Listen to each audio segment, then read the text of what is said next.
আসসালামু আলাইকুম ওয়া রাহমাতুল্লাহ। আশা করি সবাই ভালো আছেন। যে বিষয় নিয়ে আলোচনা করব আজকে, ইসলামী আন্দোলনের মহাসচিব অধ্যক্ষ ইউনূস আহমেদ উনি কি বলছেন দেখেন। আমার দেশ পত্রিকায় উনি বলছেন যে কারচুপি প্রতিহতের প্রস্তুতি নিতে হবে ইসলামী আন্দোলনের মহাসচিব। অর্থাৎ নির্বাচন যে সামনে আসতেছে, ইনশাআল্লাহ হবে তো এক সময়, একদিন না একদিন নির্বাচন হবে। তবে যারা সন্ত্রাসী, যারা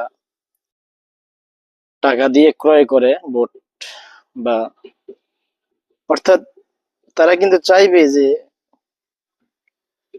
জোর করে ইসলামপন্থীদেরকে হারানোর জন্য, অর্থাৎ তাদেরকে কেন্দ্র থেকে বের করে দিয়ে তারা কেটে নিবে, এই আর কি। এটার জন্যই বলছে যে ইসলামপন্থীদেরকে প্রস্তুতি নিতে হবে। অবশ্যই খুব সুন্দর বলছেন। তারপর উনি কি বলছেন দেখেন, আগামী নির্বাচনে কেউ ভোট ডাকাতি বা কারচুপি করতে আসলে তা প্রতিহত করার প্রস্তুতি নেওয়ার আহ্বান জানিয়েছেন ইসলামী আন্দোলনের মহাসচিব অধ্যক্ষ ইউনূস আহমেদ। হ্যাঁ, সুন্দর কথা বলছে। কারণ আমরা যদি খারাপ মানুষকে সুযোগ দিই, তাহলে কিন্তু সে সুযোগ পাবে। আর আমরা যদি বলি যে তাদেরকে সুযোগ দিব না, তাহলে কিন্তু সুযোগ পাবে না। সুতরাং আমাদেরকে ঐক্যবদ্ধ থাকতে হবে, ইসলামপন্থীদেরকে ঐক্যবদ্ধ থেকে তাদেরকে প্রতিহত করতে হবে, যাতে করে কেউ ওই 18-14 মতো নির্বাচন আর না করতে পারে। তারপর কি বলছেন উনি দেখেন,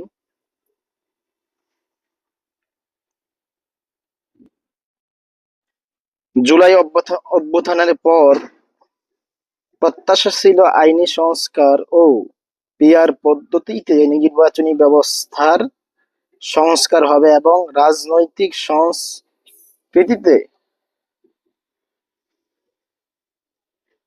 শুদ্ধতা। উনি বলছেন যে রাজনৈতিক সংস্কৃতিতে শুদ্ধতা আসবে। অর্থাৎ আগে মানদাতার আমলের যে রাজনৈতিক সিস্টেম ছিল, ওগুলা চেঞ্জ করে পিআর পদ্ধতি, পার্সেন্টেজ হিসেবে যে কে কোন দল কত পার্সেন্ট ভোট পাইছে ওই হিসাবে সংসদে আসন পাবে। নির্বাচন হবে সুষ্ঠু, অবাধ ও নিরপেক্ষ। কিন্তু সংস্কার নিয়ে কিছু রাজনৈতিক দলের মনোভাব, পিআর পদ্ধতিতে একমত না হওয়া এবং রাজনৈতিক সংস্কৃতিতে সহিংসতার পুরনো চিত্র আমাদেরকে আশাহত করে। অর্থাৎ এখানে যে কথাটা বলছে যে কিছু রাজনৈতিক দলের মনোভাব, মানে সংস্কার করতে গিয়ে এখানে বিএনপি মূল বাধা ছিল বা বাধা আছে এখনো। আসলে অন্য কোনো দল কিন্তু নাই। সব দলই চায় যে পিআর পদ্ধতিতে নির্বাচন হোক। আগেকার সিস্টেম গুলো, যেই সিস্টেমে স্বৈরাচার হয়, ঠিক আছে, স্বৈরাচারী মনোভাব তৈরি হয় যাদের ভিতরে, যেই সিস্টেমে, ওই সিস্টেম গুলো চেঞ্জ করে নতুন সিস্টেমে নির্বাচন, এবং নতুন সিস্টেমে যারাই যাবে ক্ষমতা যাবে, এরকম একটা চিন্তা ভাবনা ছিল। কিন্তু এটা নিয়ে আশাহত আসলে এখন পর্যন্ত একটা রাজনৈতিক দলের কারণে, অর্থাৎ বিএনপির কারণে পরিপূর্ণভাবে সংস্কার হচ্ছে না। সুতরাং আমাদেরকে আগামীতে ঐক্যবদ্ধভাবে এরকম থাকতে হবে যে আমরা প্রতিহত করবো, জান দিয়ে মাল দিয়ে প্রতিহত করতে হবে, না হয় উপায় নাই কিন্তু। ঠিক আছে, তারা জোর করে মারামারি করে ফাড়াফাড়ি করে এই ভোট কেটে নিবে, আর আমরা চেয়ে চেয়ে দেখবো, এটা হতে পারে না। আমাদেরকে প্রস্তুতি নিতে হবে যাতে করে তারা ভোট কেটে না নিতে পারে। আওয়ামী লীগের মতো, ওই সন্ত্রাসীদের মতো নতুন নব্য সন্ত্রাসীরা যেন ভোট কেটে না নিতে পারে, সেভাবে আমাদেরকে প্রতিটা ভোট কেন্দ্রে লক্ষ্য রাখতে হবে। আর সেই বিষয়ে উনি খুব সুন্দর আলোচনা করেছেন। চরমোনাই সাহেবের ইসলামী আন্দোলন যে দল আছে, ওই দলের মহাসচিব, উনি খুব ভালো মানুষ। চরমোনাই সাহেব আলহামদুলিল্লাহ খুবই ভালো মানুষ।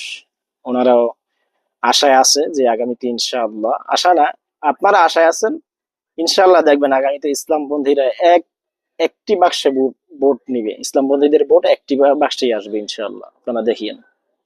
আপনারাও পুরাতন ওইসব বাংরি মাল ওগুলো বাদ দিয়ে নতুন কাউকে ক্ষমতায় আনার জন্য চেষ্টা করবেন ইনশাআল্লাহ। আসসালামু আলাইকুম ওয়া রাহমাতুল্লাহ।